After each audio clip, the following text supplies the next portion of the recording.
Bueno, Boris había compartido la semana pasada sobre el liderazgo de siervo. ¿Cuántos saben? Todos quieren ser líderes. Amén. Hay tantas conferencias, cursos, libros sobre el liderazgo, pero no mucho sobre el siervo, que es el camino de ser un líder. Cada líder primero tiene que saber cómo seguir y después liderar, humillarnos, servicio.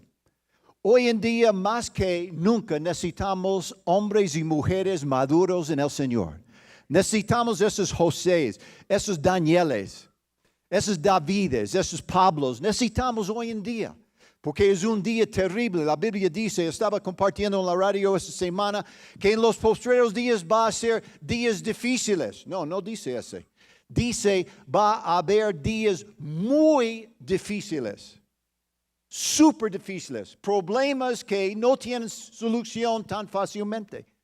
Y necesitamos guías, necesitamos ejemplos, necesitamos hombres, mujeres que son líderes, que dan ese ejemplo, que están brillando, como Jesús dijo, no ponga su luz bajo la mesa, nadie ve arriba donde todos ven y glorifica a ti, no, glorifica a tu Padre que está en los cielos. Amén. Entonces hoy llamo esta prédica Benevento. Esta foto ahí, mi hijo Rob y su hijo Robbie, yo, y estamos frente a un municipio en la provincia de Benevento donde viene mi familia. Soy italiano, ahí viene. Él estaba buscando exactamente donde nació mi abuelo para poder tener la prueba de los papeles y él está con el derecho de ser ciudadano.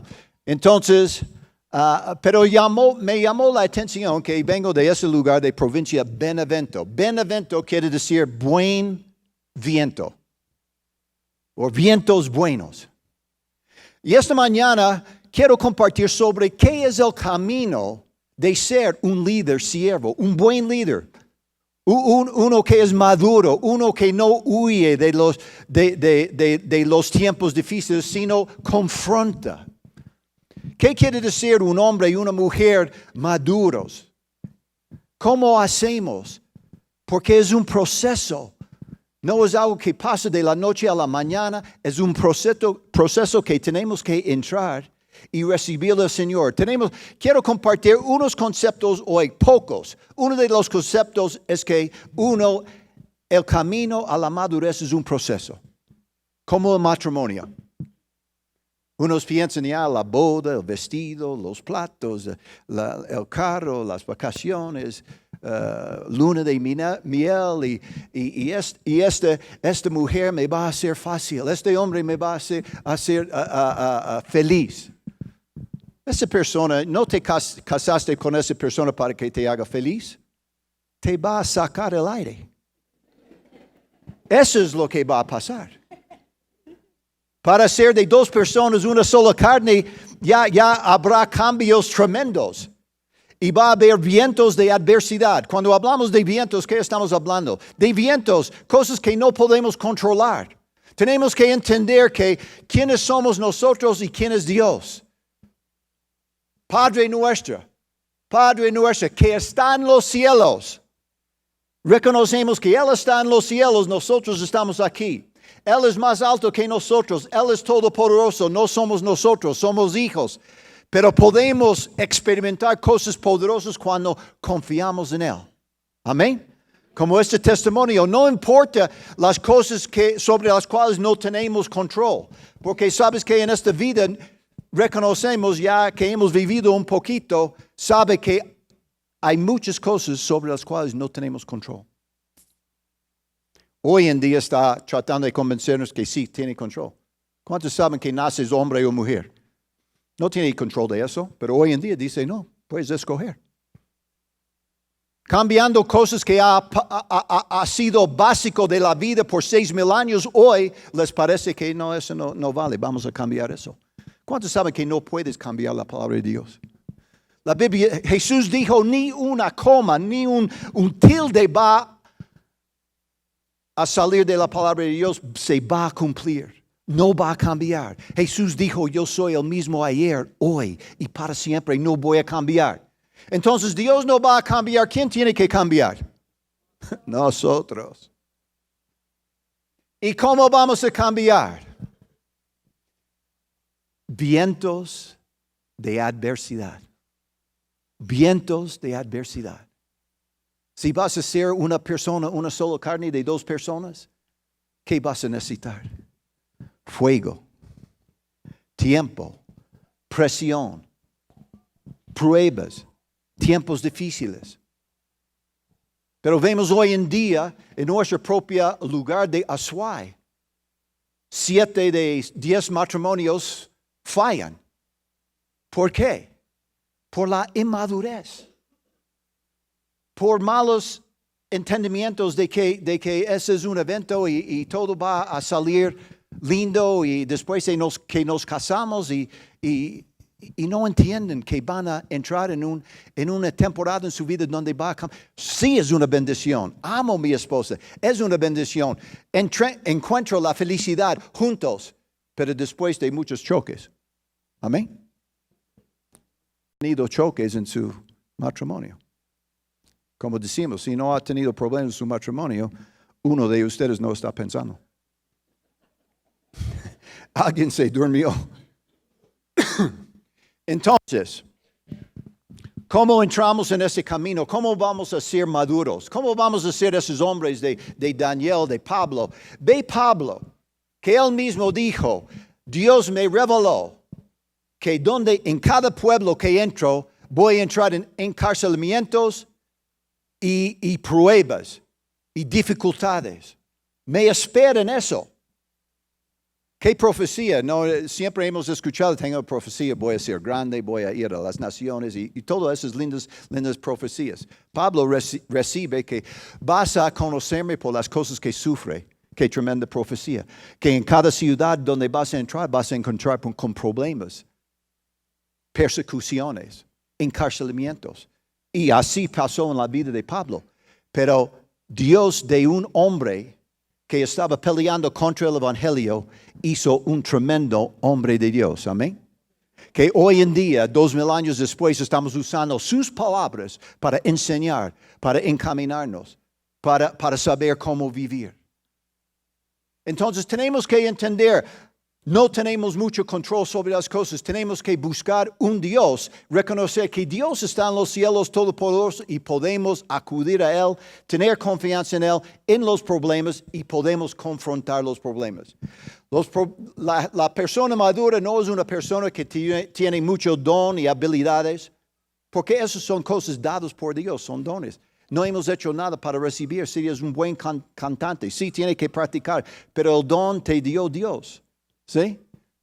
Si puedes enseñar, puedes levantar un negocio, todas esas cosas. Pero ¿qué es la parte de madurez? La madurez es la persona que sabe confrontar las dificultades. Sabe resolver conflictos. No ser parte de conflictos, sino ser parte de la solución. Muchos de nosotros queremos huir cuando viene una circunstancia difícil, la primera cosa que queremos hacer es salir de la circunstancia. Cuando no entendemos muchas veces, Dios mismo nos puso en la circunstancia para que maduremos. Amén. Me acuerdo de unos médicos cuando estaba ayudando en las brigadas médicas, ¿no? Vienen aquí un grupo de médicos y están aquí por 1 o 2 semanas.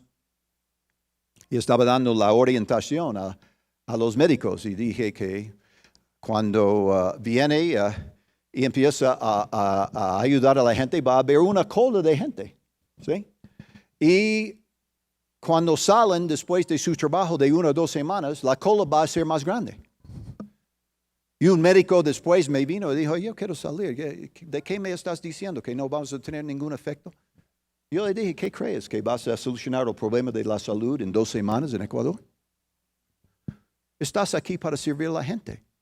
Quizás no va a poder hacer mucho porque hay otras enfermedades que esa gente tiene que una pastilla no les va a ayudar. Pero ¿sabe lo que va a ayudar?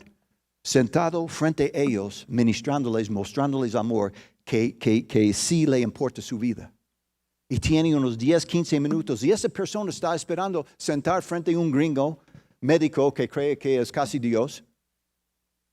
Y eso le va a hacer feliz y se va a levantar. Eso es lo que tiene que ministrar al corazón de la persona primero. Si puede ayudar al cuerpo, lindo.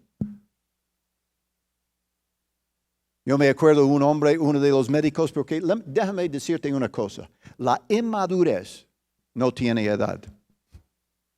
Es increíble. Un hombre médico, dijimos que tenemos que sacar sus pasaportes, porque si pierdes tu pasaporte, sí vas a estar en problemas. No, nunca me va a sacar el pasaporte y un... ¿Cómo es? ¿Berrinche? Berrinche. Berrinche. Todos nosotros almorzamos, él quedó en el bus, ahí. Como guagua. Como guagua. Uno piensa que es maduro. Y eso me estaba diciendo Roberto.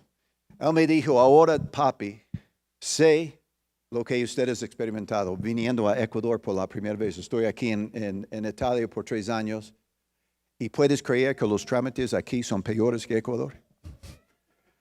Los papeles imposibles.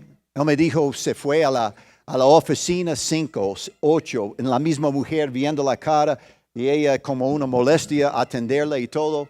Me dijo que la octava vez que entré a la oficina, ella me dijo, verás chico, ¿no tiene palanca? Imagínate. Nosotros más o menos disimuladamente buscamos una palanca, ¿no? Para ayudarnos. Ahí de frente dice, busca una palanca, nunca vas a tener esa visa, no tiene palanca. Imposible. Pero no es así. Tenemos que confrontar las cosas y entender, tenemos que aprender y nosotros tenemos que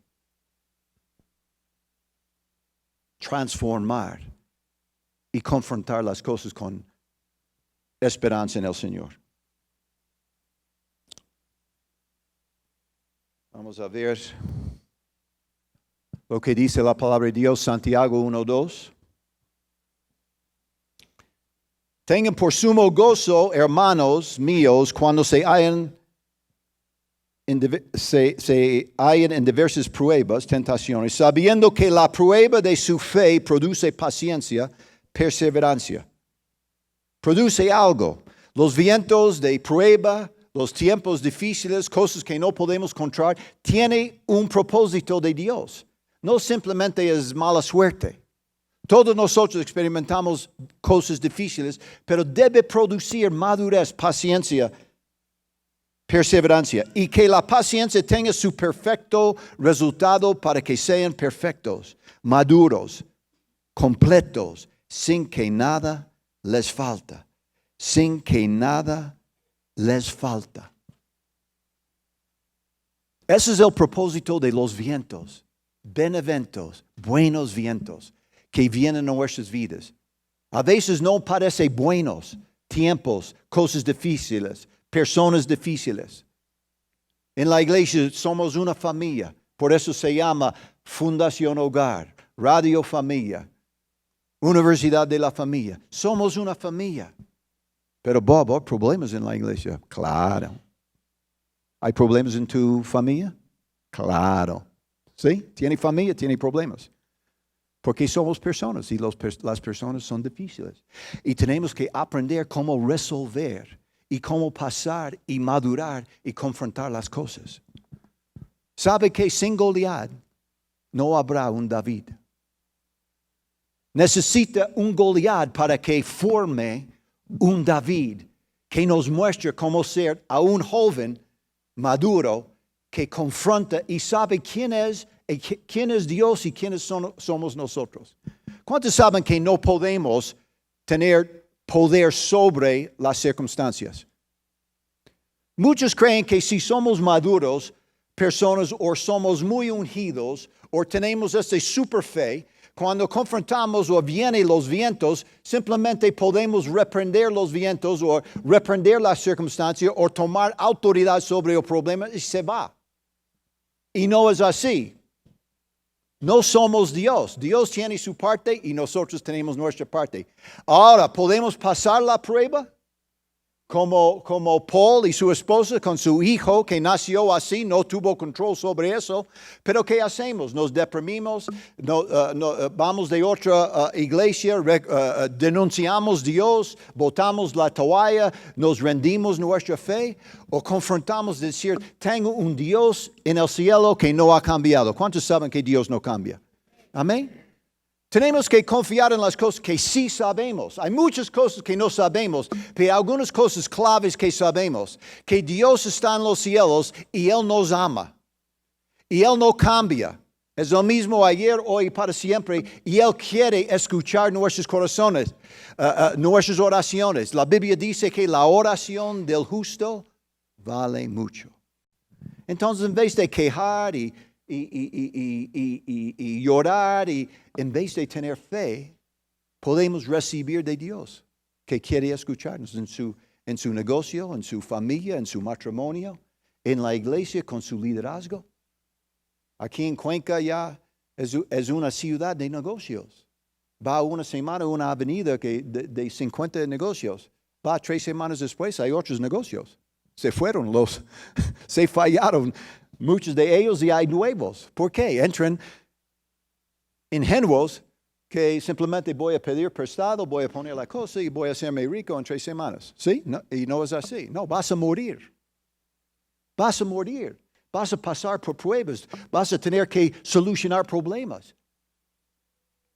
Vemos las cosas que están pasando ahora. Es terrible. Ministramos a esos venezolanos que vienen los sábados en la mañana escuchando sus historias. Esta semana escuché de un hombre que vino de Venezuela, caminó desde Venezuela a Wabo. Cayó en nuestra iglesia ahí y los hermanos les está ayudando y está levantando. Entonces, ¿qué hizo él? Se levantó, regresó a Venezuela caminando, encontró a su esposa, sus 2 hijos y ellos caminaron otra vez a Wabo. ¿Qué hombre más maduro que quiere dar su vida por su familia? Que no va a dejar su esposa allá como muchos hombres han hecho, saliendo a los Estados Unidos, encontrando el sueño americano y se olvidan de sus familias, sus hijos y todo y solo comienza una nueva vida para ellos. Difícil, cosas difíciles. Me dijo ayer uno de los hombres que en Venezuela, que se acuerdan que en el tiempo de Chávez votaron todos los misioneros. Les mandó a la casa. Tuvieron que salir de ahí. Y toda esa situación, más o menos de la noche a la mañana, no sobre mucho tiempo, ya destruyó todo un país. Yo vivo muchos años en los Estados Unidos. Nunca topé con un venezolano. Más bien los gringos ya han bajado a Venezuela para pasear y vacacionar. Un país, uno de los países en Latinoamérica más próspero, más exitoso. Y ahora está totalmente destruido por hombres orgullosos, prepotentes, codiciosos. ¿Sí? Cuando habla la Biblia de tiempos difíciles, está hablando de personas difíciles. Nuestro problema no es el terremoto, no es la bomba nuclear, no son esas cosas exteriores. ¿Sabe qué es el problema mayor de nosotros? El corazón, que la Biblia dice es terrible. ¿Quién le conocerá? Es el cambio de corazón. Pero verás qué pasa con Dios. Aún en esa tragedia Dios se mueve. Y Él me dice, ¿sabe qué? Los gringos, los misioneros han salido. ¿Y sabe qué pasó? Cayó sobre nosotros la responsabilidad de ministrar a nuestra propia gente. Entonces empezó a levantar nuevos líderes, nuevos misioneros. Ya ahora estamos saliendo al oriente en Venezuela. Estamos llegando a los indígenas que nunca habíamos podido llegar. Entonces se despertó la gente ahí que Dios te quiere usar también. Ahora, ojalá que no me boten de aquí, ¿no? Que no te entre en la mente que tiene que zafarse de los misioneros. Yo soy medio ecuatoriano. Ya vivo aquí 29 años. Amén. Nació mi último hijo aquí. Tengo nietos que han vivido aquí. lindo nieto Jeremy, él dice, yo soy mitad gringo, mitad italiano y mitad ecuatoriano. No es tan bueno en la matemática el tipo. Pero tiene buen corazón. Entonces, ese es el camino, es un proceso de la madurez. Cuando entrenan soldados, ¿cómo los entrenan? Ok, chicos, van a pasar 2 meses en Hawái, en el mejor hotel, con todo incluido. Y después de eso voy a chequear y ver cómo están. ¿Así entrenan soldados?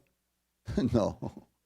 Les ponen en todas las posibilidades, condiciones imposibles, preparándoles para la guerra, preparándoles para todas las cosas que les vienen y sobre las cuales que no tienen control. ¿Cómo manejar esa situación? ¿Cómo vas a confrontar la situación? ¿Sabe cuánto? La primera cosa que dice a un soldado es que no puedes huir, porque tu hermano al lado depende de ti. Tiene que madurarse, tú eres parte de la solución. Tú tienes que confrontar y saber qué hacer en esos tiempos porque van a venir. Los vientos de pruebas vienen, hermanos. En la iglesia, fuera de la iglesia, en la familia, en el negocio, en el país, en el mundo. No podemos impedir eso, pero podemos ser vencedores. Jesús dijo, podemos ser más que vencedores. ¿Por qué? Porque tenemos un Dios todopoderoso, quien podemos acceder. Y Él escucha nuestras oraciones. Y nos escucha. Y podemos levantarnos. Esa es una parte de la Biblia que es tan común. Probablemente han escuchado muchas prédicas sobre esa parte de Jesús durmiendo en la barca. Viene la tormenta, los vientos, las olas y los discípulos, ¿no? Esta situación. Pero quiero sacar algo de esta parte. Dice, Jesús estaba en la popa durmiendo cuando vino esta tormenta, los vientos de prueba. Entonces lo despertaron y le dijeron, Maestro, no te importa que perezcamos, sus discípulos. Maestro, primero, no reconoce que es Dios. ¿Sí? Y 2, no entiende que todavía después de seguirle por años, que Él les ama. Que Dios no quiere destruir sus vidas. Pero sus propios discípulos no entienden que es Dios. Y dice de su mejor amigo que ha estado ministrando con ellos, no te importa que perezcamos. Imagínate la actitud que nos entra cuando entra el temor. Cuando no reconocemos quién es Dios y quiénes somos nosotros. Sí nos vienen vientos que no podemos manejar. Pero ¿cómo debemos manejarlo? Entonces le dijo, ¿por qué están atemorizados? ¿Cómo no tienen fe? Y se llenaron de gran temor y se decían unos a otros, ¿quién pues es este que aún el viento y el mar le obedecen? ¿Quién es este? Jesús preguntó después de eso a sus discípulos, ¿quién dice que la gente dice que quién soy yo?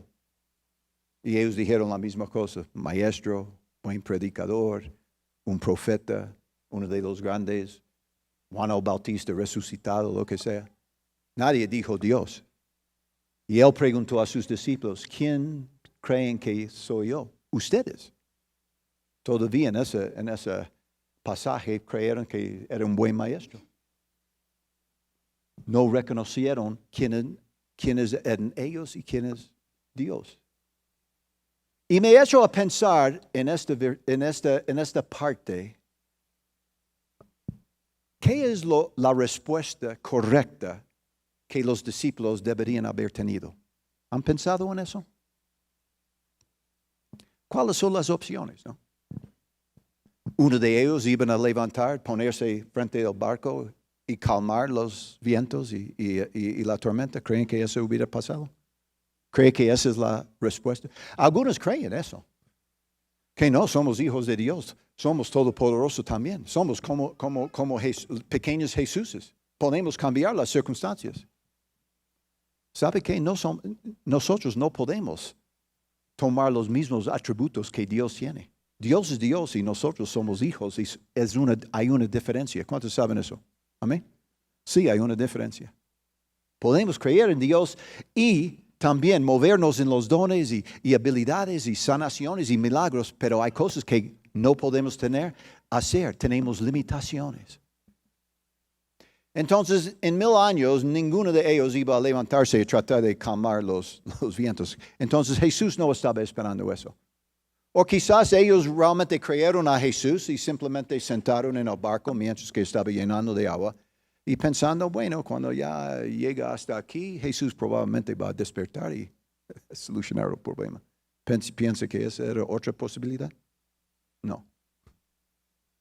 ¿Sabe que ellos hicieron lo correcto en la actitud incorrecta? Deberían haber despertado a Jesús, pero no atemorizados, no en temor, no en desconfianza, sino sabiendo quién eran ellos y quién era Dios. Y Jesús les dice algo interesante. ¿Por qué no tienen fe? Él no dijo, ¿por qué no? Tu fe es muy débil. No, dice, no tienen fe. No tienen una gota de fe. Porque déjame decirte una cosa. No necesitamos mucha fe. Pero fe y temor es como agua y aceite. No se mezcla. No puede existir la fe donde está temor. Temor quiere decir estamos confiando en nosotros. Fe quiere decir estamos confiando en el Señor. Y solo necesita una semilla de mostaza de fe para decir a ese monte que se vaya a otro lado. Amén. Palabra de Dios. No necesitamos mucha fe. Pero tenemos que saber quiénes somos nosotros y quién es Dios. Y aquí en Salmo 89:8 dice, oh Señor, Dios de los ejércitos, ¿quién como tú, poderoso Señor? Tu fidelidad también te rodea. Tú dominas la soberbia del mar. Cuando sus olas se levantan, tú las calmas. Eso es lo que hace Dios. ¿Qué hacemos nosotros? Oramos. Amén. Esa es nuestra parte. Acudir a Dios. Confiar en Dios por nuestro matrimonio, nuestra familia, por nuestra iglesia, por el liderazgo, por el futuro, por la economía, por la política. Confiamos en el Señor. Muchos creen que los cristianos deben ser todos los presidentes del mundo y ahí va a cambiar el mundo. No es eso. Jesús dijo, oren por las autoridades. Si son cristianos, no cristianos. Oren acerca de Dios. Yo puedo cambiar las cosas, ustedes no. ¿Sí? Entonces vamos a terminar y solo pensando en una cosa. Pablo estuvo en la cárcel. Y en vez de quejarse y criticar y qué hicimos mal y por qué es así, por qué Dios nos está tratando así, ¿qué hicieron? Dice que él y Silas empezaron a adorar y alabar al Señor. Amén.